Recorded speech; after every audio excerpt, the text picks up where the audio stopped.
No one knew it would be the last time they'd see her. The night shift. That night was quiet. There were no emergencies. A few patients were discharged. There was a brief code blue scare on another floor, but Haley wasn't involved. She spent most of her shift doing chart updates and dressing wounds. She seemed normal, happy. At 6:57 a.m., Haley texted her fiancé, Justin. Just finished up. Be home soon. Love you. She clocked out at 7:01 a.m. The hospital's time log confirmed it. Security cameras in the lobby show her leaving the surgical floor and heading to the elevator. She was alone. She took the elevator down to P2, the lowest level of the hospital's parking garage, used mainly by night shift staff. She walked calmly toward her car. And that's where the story changes. The footage. There were 4 cameras in the garage, but 3 of them were being replaced. Only one camera 2B was working that night. It faced the southeast corner of the garage. The footage isn't great. It's grainy and black and white, about 400 ATIP. But it's enough. You can see Haley walking toward her car. She's in a dark coat. Her hospital badge swings as she moves. She unlocks her car, opens the driver's side door, and places her coffee in the cup holder. Then the lighting in the garage flickers. And from the edge of the frame, a shadow steps into view. Tall, blurry, no visible face, no identifying features. Haley doesn't react. She doesn't turn, doesn't scream. 1 second. She's there. The next, she's gone. Her car door remains open. The coffee, still steaming. The search begins. By 9:00 a.m., Justin started to worry. Haley wasn't home, wasn't answering texts. He called the hospital. Security reviewed the camera footage. That's when they found the clip. At 10:42 a.m., police arrived and locked down the parking garage. Haley's car was still there. The driver's door was wide open. Her purse was on the passenger seat, wallet inside, keys in the ignition. Her phone was found just under the car, screen cracked. There were no signs of a struggle, no blood, no footprints. Only Haley's fingerprints were on the car. No one saw her leave. Theories. The case went public. People started guessing. Theory 1. She was kidnapped by an ex-boyfriend, but Haley didn't have one. She and Justin had been together since college. Theory 2. A coworker did it, but everyone on shift was accounted for. The elevator logs showed no one else went to the garage at that time. Theory 3. A stranger was hiding in the garage, but the entrance was gated and no other cars went in or out. The footage didn't show anyone else leaving. No answers, just more questions. The calls. 2 days later, the hospital's front desk received a call at exactly 3:17 a.m. The voice was male, calm, slightly distorted. He said, "She's not ready yet," then hung up. They traced the number. It was disconnected. The next night, same thing. 3:17 a.m. Same voice, same words. This happened for 5 nights. Then it stopped. Haley's diary. Justin gave police Haley's notebook, something between a journal and a dream log. In the weeks leading up to her disappearance, she had written some very strange entries. Saw him again, just past the elevator. Not a person, more like a shadow. Lights flicker when he's close. No face, just presence. She'd even drawn a figure, tall, dark, no face. One final note said, "I think he waits, not just for me, for others too." The other case. After Haley's disappearance, a detective dug up a report from 6 months earlier. A janitor named Tracy Lynn had vanished. She worked the same shift, parked in the same garage. Her last clock-out time, 3:16 a.m. Her case was ruled a likely runaway. But now, everything looked different. There was no footage of Tracy's last moments. That camera 2B, had malfunctioned. But her keys had been found, right beneath that same camera. Same pattern, same silence. Motion sensors. 3 weeks after Haley disappeared, the hospital's maintenance team reviewed motion logs. At exactly 3:17 a.m., on the night after her disappearance, a sensor was triggered in P2. No video, just motion. The following week, same time, same sensor. Every week after that, 3:17 a.m., something moved, but nothing was seen. The final night. On March 19th, just over a month later, Justin returned to the hospital garage. He parked Haley's car in the same spot, sat inside, alone. He left a recorder running. At 3:15, silence. 3:16, a low humming sound. 3:17, a loud pop. The lights flickered. And then footsteps. Slow, close, but no one visible. Then a whisper. Still not ready. The recording is now part of the official police file. Unsolved. To this day, Haley McBride has not been found. There's no evidence of foul play. No ransom, no leads, no suspects. Camera 2B has since been replaced. But every year, on February 12th, the new camera malfunctions at exactly 3:17 a.m. Staff who work night shift now avoid parking on P2, especially after midnight. And every year, on the anniversary of her disappearance, someone leaves a cup of coffee with steam still rising on the hood of Haley's car. No one sees who does it. Thanks for listening. If you liked this strange, dark, and mysterious story, follow for more. And if you ever work the night shift and park in a basement garage, maybe leave a little earlier. Because when the clock hits 3:17, you might not be alone. Story 2. The clock stopped at 3:17. The unsolved murder of Claire Monroe. Hey, welcome back. If you're new here, I tell strange, dark, and mysterious stories. Today, we're headed to the fog-wrapped coastal town of Barrow Cove, Maine, a quiet place where bad things aren't supposed to happen. But in 2016, something did. A woman named Claire Monroe was found dead in her locked living room. There were no signs of a break-in, no evidence of a struggle, no motive, just her body and one strange detail. A wall clock had mysteriously stopped at the exact time of her death. 3:17 a.m. This is The Clock Stopped at 3:17, the unsolved murder of Claire Monroe. Barrow Cove. Barrow Cove is small, less than 40 people, the kind of place where everyone knows everyone. It's tucked along Maine's rocky coastline. Lots of fog, lots of fishermen, and generations of quiet, simple living. Claire Monroe grew up here. She was 27, soft-spoken, creative. She worked from home as a freelance illustrator for children's books. She lived alone in a charming Victorian house on Dunmore Street. Her parents had died in a car crash years earlier, and she'd inherited the home. She kept it exactly how they left it, creaky floorboards, stained glass windows, and all. October 28, 2016, a Friday night. Fog rolled in early. The air was cold, sharp. Claire texted her older sister Abigail at 9:58 p.m. Gonna work late, don't worry, I'll call you tomorrow. Love you.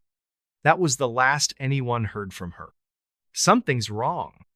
The next morning, Claire missed a Zoom call with a client. That was strange. Her phone went to voicemail. Her inbox stayed silent. By 4 p.m., her elderly neighbor Evelyn Keene called the police. She said Claire's porch light had been on all night and day, and her mail hadn't been collected. 2 officers arrived, knocked, no answer. They looked through the front window and saw her. Claire Monroe was lying motionless in the living room. The scene, officers forced the door open. Claire was on her back, near the fireplace, wearing pajama pants and a hoodie. Her face was peaceful, not twisted in fear. No blood. No bruising. No weapon. No sign of a struggle. Doors? Locked from the inside. Windows? Latched shut. Chimney? Sealed with an iron cap. She had no injuries, except for a single, small bruise beneath her left jaw. The coroner later said it was a carotid strike, a precise hit that can cause immediate unconsciousness and death. Instant. Silent. Whoever did this was trained. Military, maybe, or something else. But one thing stood out. Above her body, hanging on the wall, was an antique brass clock. The hands were frozen. At exactly 3:17 a.m. Claire's world. Abigail, Claire's sister, was devastated. They were best friends. After losing their parents, they'd become inseparable. Abigail lived in Boston and begged Claire to move in with her, but Claire refused. She said the house felt alive, Abigail said. She felt close to Mom and Dad in it. In the weeks before her death, Claire had told Abigail about strange things. Cold spots in the living room, her cat hissing at corners, soft knocking at 3:00 a.m.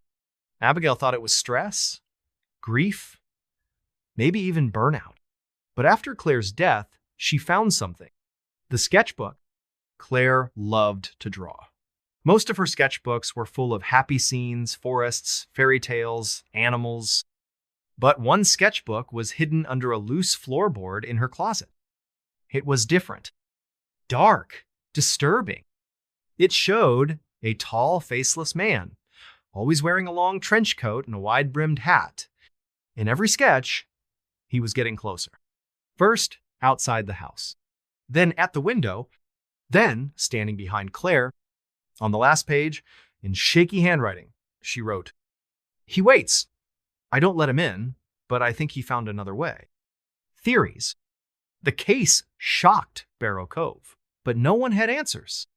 Theory 1, a professional hit, but Claire wasn't involved in anything criminal. Theory 2, suicide. But the carotid strike was too precise. The coroner ruled out self-infliction. Theory 3, something not human. That's when the town's old legends resurfaced. The Watcher. Barrow Cove has an old story. Locals used to talk about a spirit called the Watcher of Dunmore Street. In the 1800s, several women died mysteriously in locked rooms. No blood, no sign of entry, no explanation. In every case, a clock had stopped. They said the Watcher was drawn to grief, loneliness, sadness. He'd show up first in dreams, then shadows, then in person. The drawings from 1887 found in Old Town archives looked exactly like the ones Claire made. The dream. 10 days after Claire's funeral, Abigail had a dream. She was standing in Claire's living room. The fire was low. Claire lay silently on the rug. And above her, the clock, ticking, 3:14分, 3:15分, 3:16分, then 3:17分. She heard a breath behind her. A man stood in the doorway, hat, coat, no face. He raised one finger to his lips. Abigail woke up, gasping. Her bedside clock? 3:17 a.m. Something underground. 1 month later, police brought in a special team to search the house again. They scanned for hidden spaces. That's when they found a door beneath the living room floor. It led to a sealed crawl space. Inside, an old metal box. Inside the box, candles, drawings of the Watcher, and a leather-bound journal from 1886. It belonged to a woman named Eloise Martin. Her final entry read, "He waits for darkness. He marks time. The clock is his gate." The clock. Experts examined Claire's wall clock. It looked battery-powered, but the inner mechanics were old. Antique, from the 19th century. There was no evidence of tampering, no mechanical reason it should have stopped. But someone had etched a message into the brass frame. Time is a doorway. The house on Dunmore Street? No one lives in the Monroe house now. It's still standing, untouched. Real estate agents won't sell it. Neighbors say the porch light flickers every October, same week Claire died. And late at night, you can hear ticking.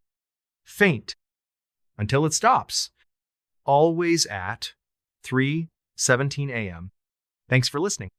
If you liked this story, follow for more strange, dark, and mysterious tales.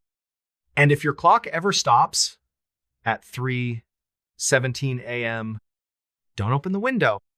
Don't check the hallway. And whatever you do, don't let him in. Story 3, Letters from the Attic. The Forgotten Files of 1981. Hey, welcome back. If you're new here, I tell strange, dark, and mysterious stories. And today's story starts with something ordinary. A young couple buying a new house. An old fixer-upper with charm, history, and a locked attic door. But what they found inside wasn't just dust and cobwebs, it was a box. A box full of letters. Each one described a crime. Each one dated 1981, and every single one matched a real disappearance that was never solved. But none of them were ever sent. This is Letters from the Attic, The Forgotten Files of 1981. The house on Ridgewood Lane. In 2022, Katie and Marcus Holloway bought a house in upstate New York Ridgewood Lane, just outside Albany. It was a great deal. Large, colonial-style home, original hardwood floors, big yard. But it came with one condition. The attic door had to remain locked until after the sale. No one thought much of it. Until move-in day, when Marcus noticed the padlock was rusted shut, he pried it open. Inside, a single box, wrapped in cloth, tied with black string. It was filled with old, yellowed envelopes, each labeled by date, each with a name, and each one a confession. The letters. The first letter was dated June 12, 1981. It began, "I didn't mean for it to happen. She just wouldn't stop screaming." The name on the envelope was Angela Kramer. Katie, a history teacher, got curious. She Googled the name. And there it was. A missing persons report. Angela Kramer, 17, disappeared from Albany in June 1981. Never found.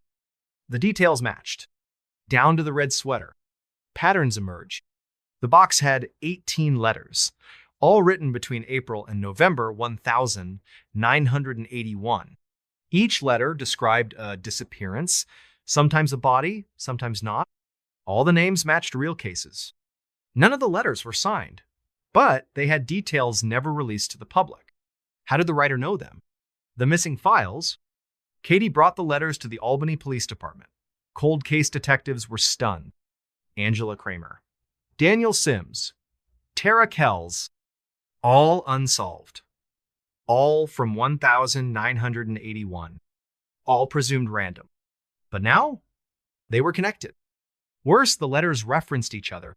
I followed the same routine with Daniel. I buried him like Tara. I was getting better. This wasn't just coincidence. This was a serial killer. One who'd never been caught. Who lived in the house?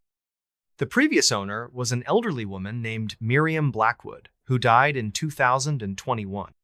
She had lived in the Ridgewood house for nearly 50 years. Her husband? Dr. Everett Blackwood, a retired psychology professor at a local university, died in 1989 from a stroke. Police began digging and found nothing. No arrest record, no complaints, no red flags. But then they found his journals. The journals. Miriam had donated Everett's journals to the university archives. The entries were dense, rambling about psychology, memory, control. But one entry stood out. August 1, 1981. I'm no longer sure where the line is. Writing helps. It separates the thought from the act. Police now believed the letters were his. Except Everett had been in the hospital during 2 of the murders. He couldn't have done it. So who wrote them? The neighbor. Detectives interviewed the neighbors. One stood out, a retired mailman named Carl Jenkins. Carl remembered Everett, but he also remembered the Blackwoods' nephew Lucas, who lived with them during the summer of 1981. Quiet kid, Carl said. Odd. Always writing, always watching. There were no records of Lucas anywhere. No birth certificate, no social security. As if he'd never existed. The hidden room. Katie and Marcus let police search the attic again. Behind a false wall, they found a crawl space. Inside, a cot, a small desk, dozens of empty envelopes, and one locked metal box. Inside, a set of Polaroids. Each one showed the victims, alive, bound, terrified. The final letter, one letter was different. It was sealed, labeled, "Do not open until the others are found." Katie opened it anyway. It read, "This is the end. I needed someone to know. Not the police, not the papers, just someone. I watched them, I chose them, I loved them, I had to stop." No name. But one detail. "I remember Ridgewood Lane in winter. The attic was cold. I watched the neighbors through the vent." The crawl space had a small vent that pointed straight at the neighbor's window. Where is Lucas? Police launched a nationwide search for Lucas Blackwood, the mysterious nephew, but no ID, no DNA, no fingerprints. One detective took it upon himself to track the letter paper. The envelopes were traced to a specialty shop that closed in 1983. The owner remembered selling in bulk to a teenage boy. Name on the check, L. Blackwood. The theory: police believe Lucas was real. He lived with the Blackwoods in 1981. Everett suspected something and gave him a writing assignment as therapy. But instead of deterring him, it became a journal of his crimes. Everett hid the letters, couldn't bring himself to burn them.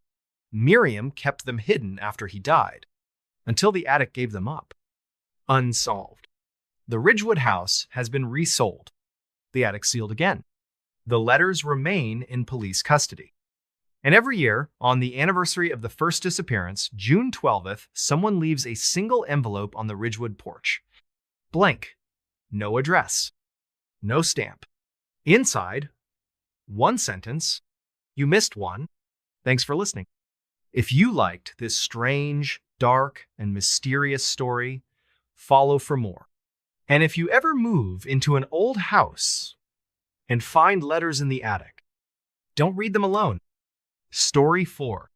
The phone call that never ended. The Camden case. Hey, welcome back. If you're new here, I tell strange, dark, and mysterious stories. Today's story starts with a phone call, a whisper, a plea for help from a young woman late one night. And then, silence. Police arrived minutes later. The house was locked. No sign of forced entry, no signs of a struggle, no blood, nothing missing.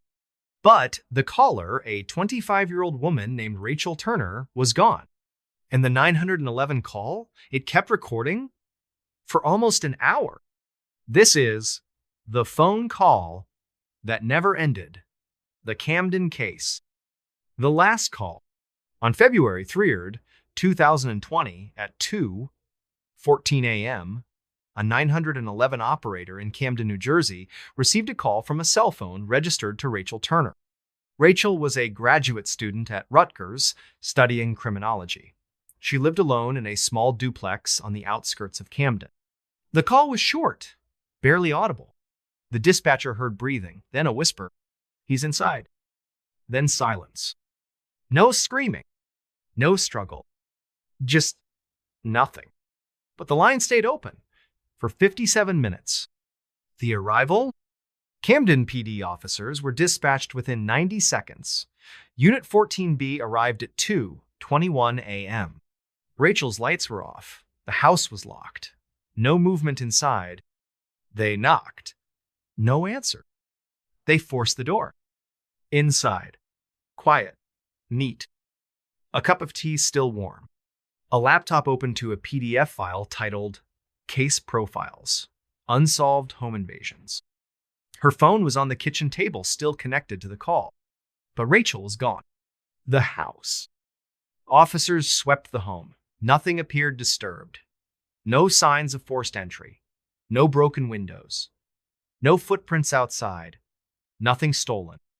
Rachel's wallet was still there. Her shoes were by the door. The bathroom light was still on. There was no blood, no damage, no struggle. It was as if she vanished mid-sentence. The audio? Investigators analyzed the 911 recording. It's disturbing. After the whisper, He's inside. There's total silence. For 47 seconds. Then, a soft creaking sound, like a floorboard. Then, another 3 minutes of nothing. At 2:20:44, exactly 1 minute before police arrived, a faint tapping, almost like fingernails on wood. And then a sound that experts still can't explain. A single, sharp inhale, followed by total silence. The call stayed live until the battery died. Who was he? Police found no evidence of a break-in. No DNA, no fingerprints. The security cam from the street showed no cars arriving or leaving. No one entered or exited the home. Rachel's neighbors didn't see anything unusual. But her friend, Alyssa, told police Rachel had been paranoid for weeks. She said someone was watching her, said things were moved when she got home. She started locking every door twice. Rachel had even set up a small camera in her living room. But the SD card? Missing. The research? Rachel's laptop was still open when police arrived. Her last browser tab? A Reddit thread titled, "People who disappeared after calling 911 coincidence?" In her private notes, Rachel had compiled a list of 8 unsolved cases. Each one involved a woman who vanished after a whispered emergency call. The final entry on her list: what if he gets in? The old case, detectives noticed something chilling. In 1986, just 4 blocks from Rachel's home, a woman named Claire Weston disappeared under eerily similar circumstances. Claire called 911, whispered, "He's watching me," then silence.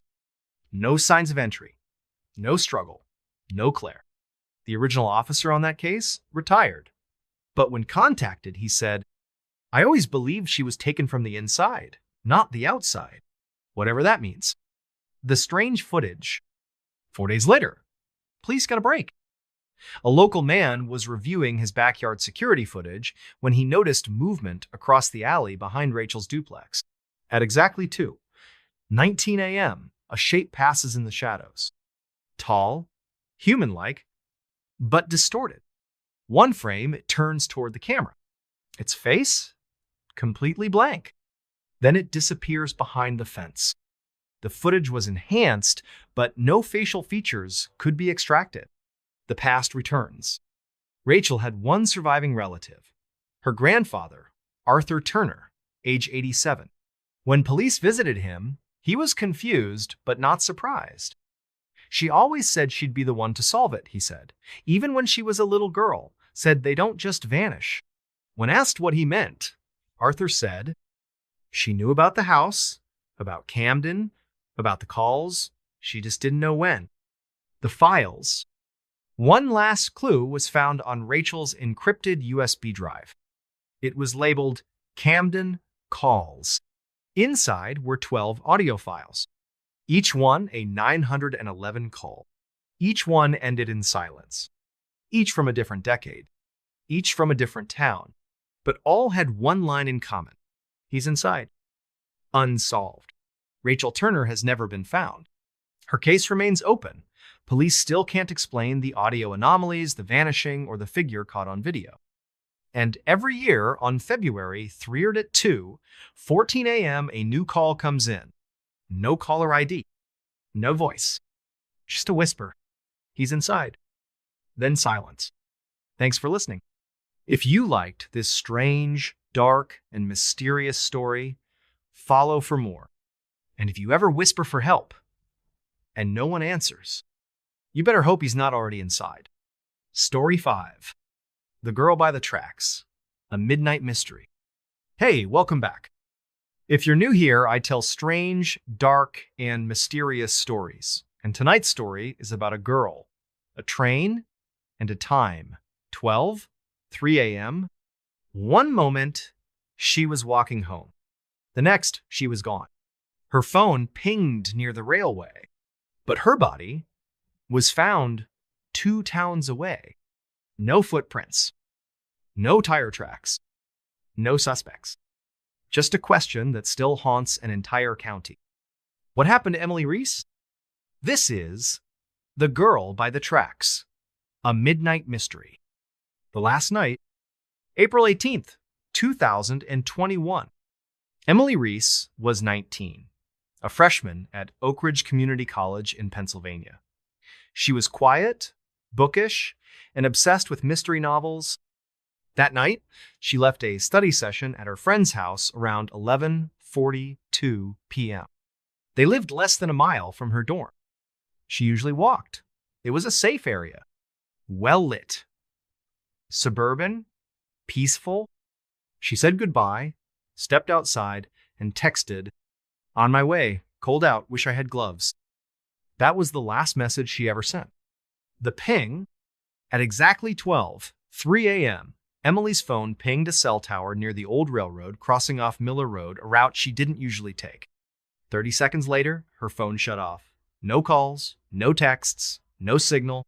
Police believe she was within 20 feet of the tracks, but no one saw her. And by sunrise, her phone was dead.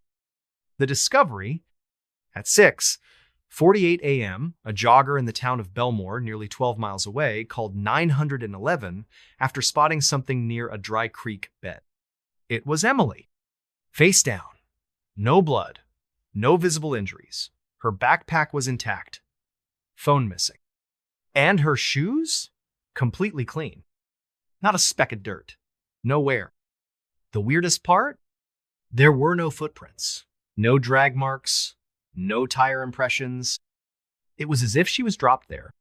From above, the autopsy, the coroner found something strange. Emily had no signs of trauma. Her internal organs were normal. Time of death, around 12:05 a.m., just 2 minutes after her phone pinged. She had dirt under her fingernails, but no wounds, no struggle. Toxicology? Clean. The official cause of death? Undetermined. Unofficially? Nothing made sense. The camera that lied. Emily's route home had 5 traffic cameras. Only 3 caught her walking.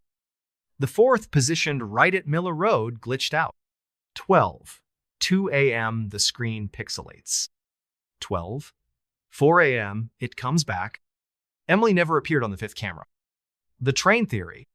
One theory suggested Emily tried to hop a freight train near Miller Road, but experts ruled that out.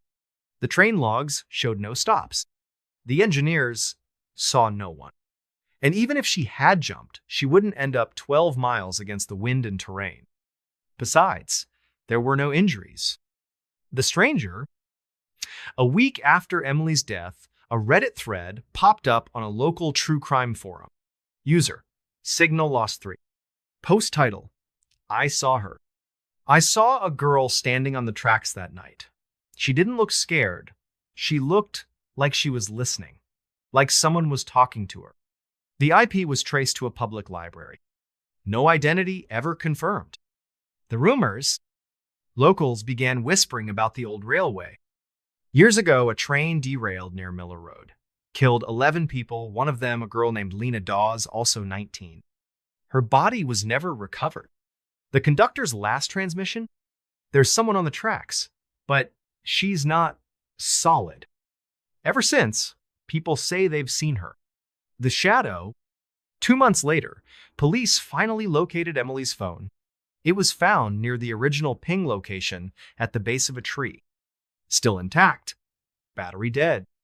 Forensics recovered a single photo from the cloud, taken at 12:01 a.m. A blurry image. Darkness, mist, and in the distance, a silhouette. Tall, thin, standing in the middle of the tracks. Looking straight at the camera, the journal. Emily kept a personal journal. Most of it was normal, but 2 entries stood out. April 12th. Weird dream. I was walking the tracks, someone behind me, not chasing, just there. April 16th. Felt it again today, like I was being led somewhere. Miller Road? She underlined it twice. Unsolved. Emily Reese's case remains open. No suspect. No cause of death. No explanation. Just a single moment in time, 12:03 a.m., when something changed. To this day, Hikers near Belmore Creek report seeing a girl standing near the trees. She never moves. She never speaks. She just waits. Thanks for listening. If you enjoyed this strange, dark, and mysterious story, follow for more. And if you ever find yourself walking near train tracks and feel like you're not alone, you might be right. Story 6. Voices from Apartment 3. The neighbor no one saw. Hey, welcome back. If you're new here, I tell strange, dark, and mysterious stories. And today's story comes from a quiet building on a quiet street in a city full of noise. A young woman, a locked apartment, no sign of a break-in, no clear cause of death, and the only thing left behind was a voice. This is Voices from Apartment 3B, the neighbor no one saw. The teacher, her name was Lena Hartley, 28, first grade teacher. She had just moved to the city of Springfield, Massachusetts to start her dream job. Lena was kind, soft-spoken, and organized, the kind of person who had a planner and a backup planner. In August 2021, Lena signed a lease for Unit 3B at the Waverly Arms Apartments, a modest 4-story brick building in the Maple Hill neighborhood. Rent was cheap, the building was old, but Lena didn't mind. She liked vintage charm, she liked her solitude. What she didn't know was that Apartment 3B had a history. The final week, on September 9th, Lena taught her usual morning class. Nothing out of the ordinary. She graded papers, chatted with coworkers, and left around 4:30 p.m. She stopped by the grocery store, bought pasta, coffee, and a candle vanilla cedar. She texted her sister around 5:30-Cs. Home. Gonna cook and read. Early night. That was her last known communication. The discovery: 3 days later, Sunday morning, Lena missed brunch with her coworkers. They called. No answer. Her phone rang, then went straight to voicemail. By evening, her school called emergency contacts. Her sister drove 2 hours to Springfield. She got the superintendent to let her into Lena's building. Apartment 3B was locked from the inside. When police arrived, they broke down the door. Lena was found lying on the floor in her bedroom. No bruises, no blood, no signs of trauma, nothing missing, no drugs or alcohol. Her dinner was still on the stove, untouched. The vanilla candle had burned down to wax. She looked peaceful, but Lena was dead. The scene: the autopsy was inconclusive. No toxins, no aneurysm, no sign of heart failure. Time of death: estimated between 8 and 10 p.m. on Friday. The apartment door had 2 deadbolts, both locked. All windows were shut. Fire escape untouched. And the building's security camera, covered in cobwebs, hadn't worked in years. Police labeled it sudden, unexplained death. But something wasn't right. The complaints: 2 neighbors, both on the second floor, came forward with strange reports. One said they heard talking Friday night. The other claimed it was more like arguing. Both agreed it came from upstairs. But Lena lived alone. There was no TV on, no music, and Lena was known for being quiet. So, who was she talking to? Apartment history. A deeper look into Unit 3B revealed something odd. 3 tenants in the past 6 years had broken their lease within 90 days. 2 cited uncomfortable feelings. 1 filed a formal complaint claiming whispers in the vents. That complaint was dismissed. No one ever investigated. The audio device. Lena's sister, while cleaning out the apartment, found something in Lena's closet: a small digital voice recorder. It had 2 files. One was from August 26th. Lena speaking: I keep hearing someone upstairs, but no one lives above me. I don't know if I'm imagining it. The second file was recorded the night she died. Timestamp: September 4 p.m. It's 3 minutes long. It starts with quiet music, likely her phone playing. Then, a faint tapping. Lena's voice: hello? Silence. Then another voice. Male. Soft. Inaudible. Lena again: who's there? Silence. Then, the sound of a door clicking open. Then, nothing. The vent. Building maintenance later confirmed something eerie. A disused vent shaft ran from the basement through the center of the building. It passed directly behind the walls of apartment 3B. Anyone in the basement could technically whisper through it. And Lena's bedroom wall backed up to that shaft. The basement. Police searched the basement. Behind a false panel, they found a small space. Stained mattress. Food wrappers. A box of matches labeled Vanilla Cedar. And on the wall, scratched words. No one listens but her. DNA was collected. Matched to a former tenant, a man named Gregory Vane. He had lived in Unit 3B second 12 years earlier. Evicted after complaints of stalking, he had vanished. Never resurfaced. The neighbor no one saw. Lena's case remains open. Official cause: sudden unexplained death. But the vent shaft is now sealed. The basement? Locked. And apartment 3B? Vacant. But new tenants still report hearing voices, usually around 9:00 p.m. A woman's voice saying, "Who's there?" Thanks for listening. If you liked this strange, dark, and mysterious story, follow for more. And if you ever hear voices in the wall, make sure you're the only one home. Story 7. The Cold Trail of Jacob Knox. Missing in the mountains? Hey, welcome back. If you're new here, I tell strange, dark, and mysterious stories. And today's story begins with something simple. A weekend hike. A man. A trail. A clear sky. But by Monday morning, he was gone. No message. No signs of distress. No body. Just one boot sitting in the snow. This is The Cold Trail of Jacob Knox, missing in the mountains. The hiker, Jacob Knox, was 33. A software engineer from Portland, Oregon.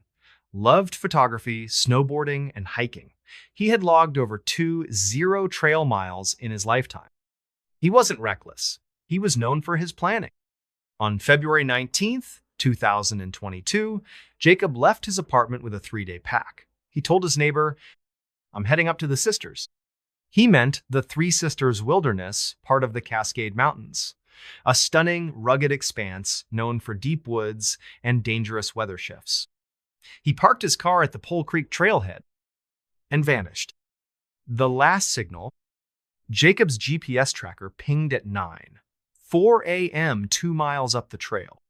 That was the last transmission. No calls, no texts, no photos uploaded.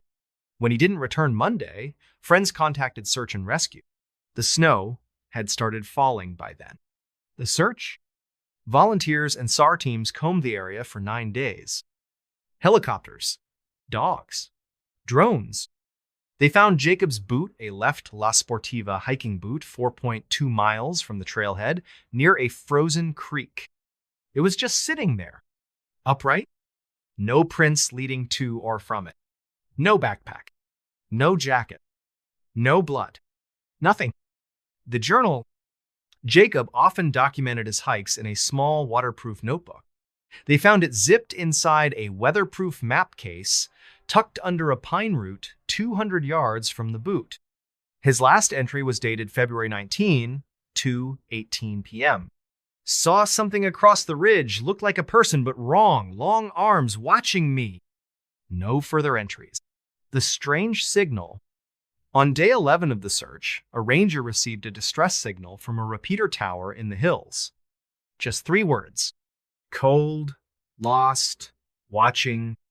It pinged once, then disappeared. The coordinates led to a glacial basin. The rescue team arrived 3 hours later. No footprints, no signal, no Jacob. The camera trap, game wardens placed wildlife cameras across the trails. One captured something. On the night of February 20th, at 3:12 a.m., 36 hours after Jacob disappeared, a camera 6 miles from the trailhead recorded 8 seconds of movement. A man, thin, barefoot, walking quickly. No gear, No jacket, just one boot on his left foot. His face is turned but partially obscured by snow. No one knows if it was Jacob. The legend, local tribes have stories about the mountains. They speak of Skel Mulat, the Watcher in White, a spirit that follows those who hike alone. It's said to mimic voices, lure travelers off trail, steal warmth from the living. Old stories. Elders say the creature chooses one person each season and leaves only one thing behind. The theories, Reddit and forums exploded with theories. Hypothermia madness. Jacob got lost, disoriented, began shedding clothes, and wandered to his death. Animal attack. Except there was no blood, no signs of struggle. Human threat. A stranger, stalker, or hermit in the woods. Paranormal. Some insist the photo looks off the figure's proportions, seem inhuman. One post went viral. Look at the legs, they're bending the wrong way. The call? On April 12, nearly 2 months after Jacob disappeared, his sister got a phone call from a blocked number. She picked up. A crackling voice, quiet, strained, said, "Tell them to stop looking." Then silence. Police traced the call to a payphone in a closed-down gas station, 75 miles away. The security camera was smashed. Unsolved. Jacob Knox is still missing. No body. No gear. Just one boot. And 100 questions. Every spring, hikers leave small offerings at the Pole Creek trailhead. One boot, a note, a whisper, for the ones still walking. And every so often, someone hears a voice in the wind. Cold, lost, watching. Thanks for listening. If you liked this strange, dark, and mysterious story, follow for more. And if you're ever hiking in the mountains alone and feel like something is behind you, keep walking. And don't look back. Story 8. The Silent Hitchhiker. Gone after mile 42. Hey, welcome back. If you're new here, I tell strange, dark, and mysterious stories. And today's story takes place on a long, foggy road in Northern California. A man is driving alone when he sees a figure standing by the side of the highway. He pulls over. That was the last time anyone saw him or the hitchhiker. This is The Silent Hitchhiker, Gone After Mile 42. The driver. His name was Daniel Whitaker. He was 26 years old, worked as a freelance photographer, and was on a solo road trip from Sacramento to Oregon. Daniel loved road trips. He would stop and take pictures of old bridges, diners, and nature along the way. On March 3rd, 2023, Daniel left Sacramento in his old silver Honda Civic. He planned to reach Ashland, Oregon by the next evening. But Daniel never made it past mile marker 42 on Highway 96. The final call. Daniel called his mom around 7:20 p.m. He told her, "There's a lot of fog out here. Barely anyone on the road. It's peaceful." That was the last time she heard from him. At 8:06 p.m., a traffic camera caught Daniel's car driving north just past mile 41. Fog was thick, headlights dim, but nothing seemed out of place. The discovery. The next morning, a state trooper found Daniel's Honda Civic parked neatly on the shoulder near mile marker 42.3. The driver's door was open. Keys still in the ignition. Phone and wallet on the seat. No sign of a struggle. No footprints. No Daniel. He was gone. The witness, a truck driver named Carla, passed that stretch of road the night Daniel vanished. She later told police, "I saw a car pulled over and someone standing beside it. Looked like a man in a hoodie. And someone else, shorter, just standing there. Didn't move." She remembered something odd. The second figure wasn't facing the road. It was just standing, still, staring into the woods. She assumed it was just a broken-down car. The security cam, a store owner in the nearby town of Happy Camp, reviewed his outdoor security footage. At 8:32 p.m., Daniel's car drove by. In the passenger seat, A figure wearing white, pale skin, not moving. 2 minutes later, the car came back. Same figure, still motionless. Then, nothing. Who was the hitchhiker? Daniel didn't mention picking up anyone. No one matching the description was reported missing. No fingerprints in the car besides Daniel's. The seatbelt on the passenger side was locked, meaning someone had recently sat there. Police tried facial recognition on the blurry footage. No matches. Local legend. Residents around Highway 96 have stories. They talk about a ghost, a woman in white, who appears on foggy nights near mile 42. They say she's quiet, never speaks, never moves. But if you stop for her, you never drive again. The search and rescue teams covered 10 miles of forest. Helicopters, dogs, volunteers, nothing. No scent trail, no signs of wildlife attack, no dropped items, just silence. 3 weeks later, Daniel's car was towed. His family still visits the spot. They say sometimes, when it's foggy, you can hear footsteps crunching the gravel behind you. But when you turn around, there's no one there. Gone after mile 42, Daniel Whitaker remains missing. His case is still open. No leads, no suspects. Just a foggy road, a ghost story, and a car door left open in the night. If you ever find yourself driving alone late at night and you see someone standing on the side of the road, look twice, and maybe just keep driving. Thanks for listening. If you liked this strange, dark, and mysterious story, follow for more. And remember, some passengers aren't meant to ride with the living. Story 9, Whispers in Cabin 12, The Murder at Lake Willow. Hey, welcome back. If you're new here, I tell strange, dark, and mysterious stories. Today's story is about a peaceful family getaway that turned into a mystery no one can explain. It happened in a lakeside cabin. A locked door, no signs of a break-in, everyone asleep. But by morning, one person was dead. And the only clue? A whisper someone swore they heard, but couldn't explain. This is Whispers in Cabin 12, The Murder at Lake Willow. The Getaway.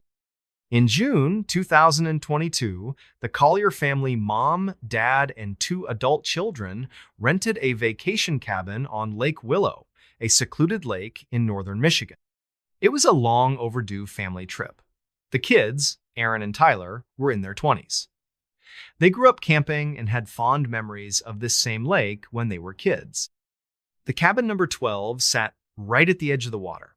It had 2 bedrooms, a loft, and a wraparound porch. The area was remote, quiet, surrounded by pine trees. Perfect, until it wasn't. The first night was normal. They grilled burgers, played board games, watched the stars. At 11:30 p.m., everyone went to bed. Mom and Dad took the main bedroom. Tyler took the loft. Erin had the second bedroom by herself. Sometime around 3:10 a.m., Erin woke up. She told investigators she thought she heard someone whispering. At first, I thought it was Dad snoring, but it was a whisper, like words I couldn't understand, coming from right outside my window. She stayed frozen. The whispering stopped. She eventually fell back asleep. The discovery: at 7:45 a.m., Tyler came downstairs to make coffee. He found the front door closed, still locked from the inside. But when he opened the parents' bedroom, he found his father, Michael Collier, lying in bed, cold, unresponsive. His mother was still asleep. She woke up, confused and panicked. Michael was dead. The scene: police arrived by 9:15 a.m. There were no signs of forced entry, no broken locks, no open windows, nothing appeared disturbed. Michael Collier had no visible injuries, no blood, no bruising. His wedding ring, wallet, phone, all accounted for. The cabin's security lights never triggered. Autopsy results later said cause of death was asphyxiation. But how? The autopsy? The autopsy showed that Michael's oxygen levels dropped suddenly during the night. There were faint red marks around his neck, not consistent with manual strangulation. No internal injuries. No sign of heart failure or stroke. Toxicology came back clean. No signs of carbon monoxide or drugs. Time of death, estimated between 2:55 and 3:20 a.m. Remember, that's around the same time Erin said she heard whispering. The history of Cabin 12. This is where things get strange. The owners of the cabin rental company told police something disturbing. Back in 1997, another guest, a man in his 30s, died in that same room, same bed, cause of death, unknown. Autopsy said respiratory failure.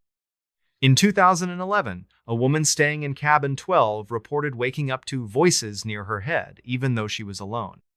Twice in the last 10 years, guests left early because they felt something breathing next to them at night. The rental owners never shared this publicly, but they knew the camera. Tyler had set up a wildlife camera on the deck the night before. He was hoping to catch deer or raccoons. At 3:07 a.m., the camera activated. There's 10 seconds of footage.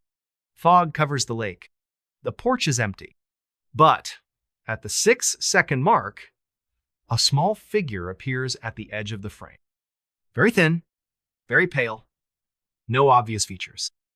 And then it's gone. The family never saw it in person. The noises? 2 days after the incident, the cleaning crew entered cabin 12. One of them, an employee named Cassandra, refused to return. She told the owner, "I heard someone breathing upstairs. I went up, no one there. Then a whisper right behind me." She quit that day. The whispers. Police investigated the cabin. They found no hidden doors, no crawl spaces. The only ventilation came through an old floor vent that connected both bedrooms. But the weird part, inside that vent, they found a single piece of paper folded tightly. On it, written in pencil, "It watches. It waits." What really happened?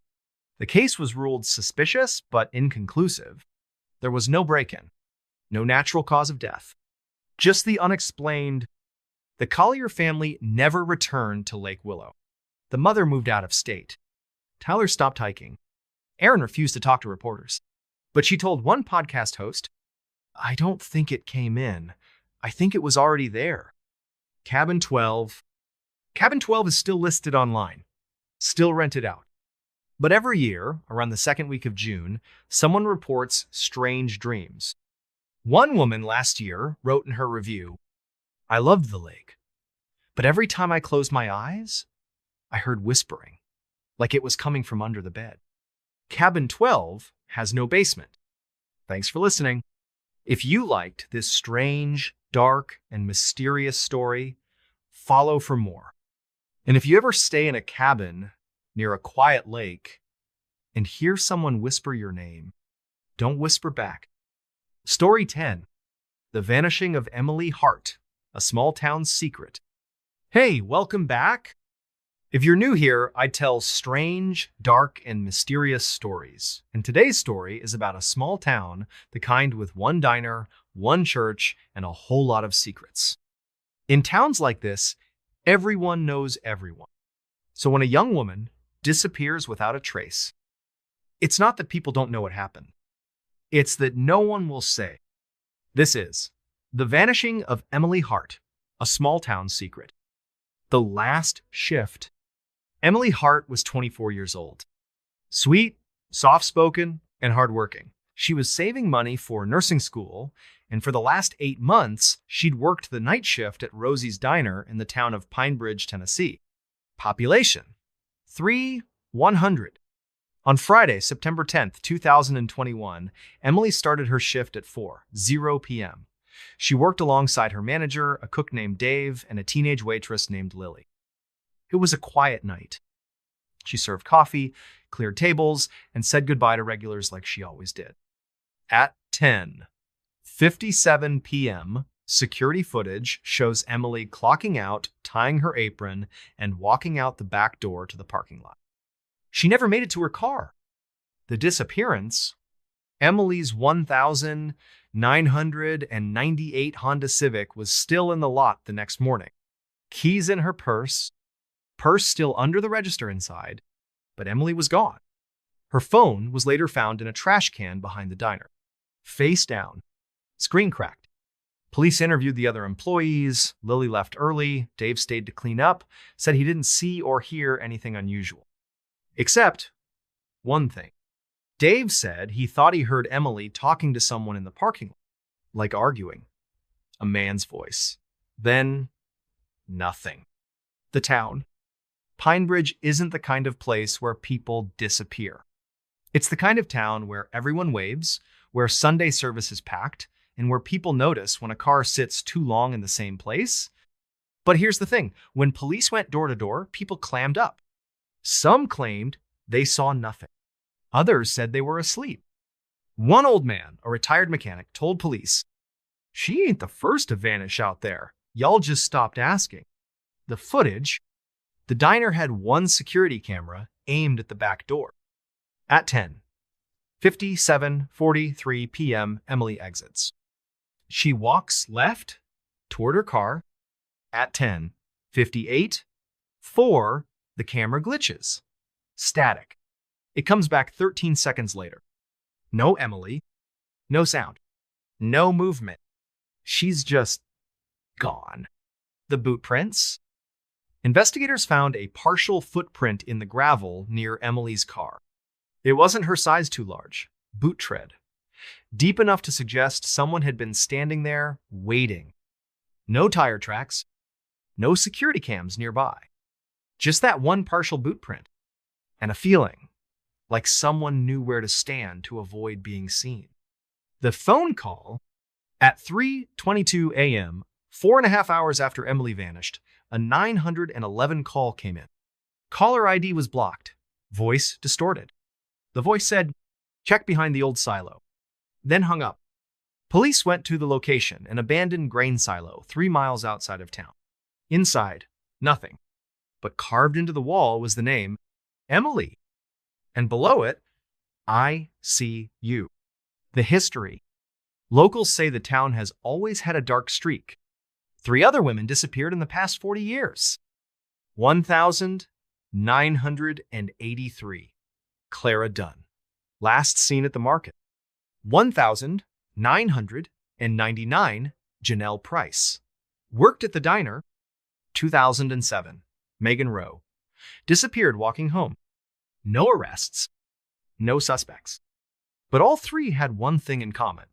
They were last seen near Main Street, just like Emily. The secret room. 2 weeks after Emily's disappearance, a volunteer search team found a hidden space under the old church just a mile from Rosie's diner. It was a root cellar, sealed from the inside. Inside they found a single mattress, burned out candles, a Polaroid photo of a woman, not Emily, but someone who looked like her. Next to the mattress, a voice recorder. One recording. "She's mine now, you'll never see her again." The voice hasn't been identified. The Whisper Network. Online forums exploded. Locals created anonymous accounts. One posted, "Emily knew something. She said she saw something. They shut her up." Another wrote, "There's a list. Young women, all connected to the diner." A third username, Small Town Ghost, wrote, "Ask about Sheriff Harlow's nephew. Start there." The account was deleted 24 hours later. Still missing. Emily Hart is still missing. No ransom note. No confirmed sightings. No evidence she left willingly. Her family continues to search. They believe someone in town knows what happened. They believe Emily stumbled onto something she wasn't supposed to see. And now, no one's talking. But here's what's strange. Each year, on the night she vanished, someone leaves a bouquet of wildflowers at the diner's back door, wrapped in butcher paper, tied with string, no note. A small town secret. People say small towns are safe, but sometimes the quietest places hide the loudest secrets. And when one person disappears and no one talks, it usually means one thing. Everyone already knows the truth. Thanks for listening. If you liked this strange, dark, and mysterious story, follow for more. And if you ever drive through a small town and feel like people are watching you just a little too closely, They probably are. Story 11. The Man Who Vanished Twice. The Disappearance of Daniel Whitmore. The Camera Never Blinks. November 12th, 2022, 2:43 a.m. Security footage from a roadside motel outside Flagstaff, Arizona, captures a man hurrying out of room 6. He's wearing a black hoodie and carrying a small backpack. His movements are fast, panicked. He glances over his shoulder like someone or something is chasing him, then bolts into the night toward the highway. The camera catches his face for only a second, but it's enough. It's Daniel Whitmore. 4 minutes later, a local security officer, doing his usual patrol, spots the motel room door swinging open. He stops to investigate. The room is neat, quiet, and completely empty. No signs of a struggle. No broken windows. No luggage. No wallet. No phone. No Daniel. By sunrise, Daniel Whitmore is officially reported missing. But here's the thing, this wasn't the first time he vanished. It was the second. And the first time? That was far stranger. Who was Daniel Whitmore? Daniel Whitmore was, by all accounts, a perfectly average man. 36 years old. Clean record. Worked as a network systems technician at a mid-sized financial firm in Tempe, Arizona. Quiet, reliable, punctual. Lived alone in a modest 2-bedroom apartment. No wife, no kids, no drama. He had one sister, Lena Whitmore, a nurse and mother of 2. They were close. They talked every Sunday. She described Daniel as thoughtful, meticulous, borderline obsessive, the kind of person who double checks if the oven is off 5 times before leaving the house. But after their mother died of cancer in 2019, something in Daniel changed. He started acting off, Lena said in an interview. He was still polite, still Daniel, but it was like he was always looking over his shoulder, like something was following him. Daniel began avoiding social media. He started covering the cameras on his phone and laptop with tape. He told Lena in a voice barely above a whisper that he sometimes felt watched, not just in public, but even in his own shower. "It's not paranoia," he told her once. "It's real. I just don't know what it is yet." Lena assumed it was grief, maybe anxiety or depression. She encouraged him to see someone. He never did. And then, in January 2020, he disappeared. The first disappearance, January 2020, Friday, January 17th, 2020.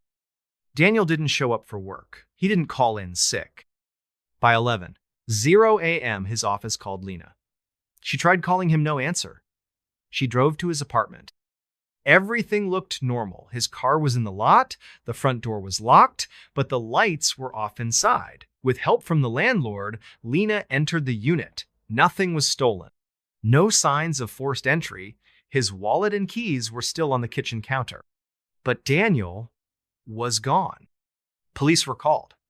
A missing persons report was filed. For 2 days, nothing happened. Then, on the 3rd day, Lena received a text. It came from an unknown number. "I'm safe. Please don't look for me. I need time."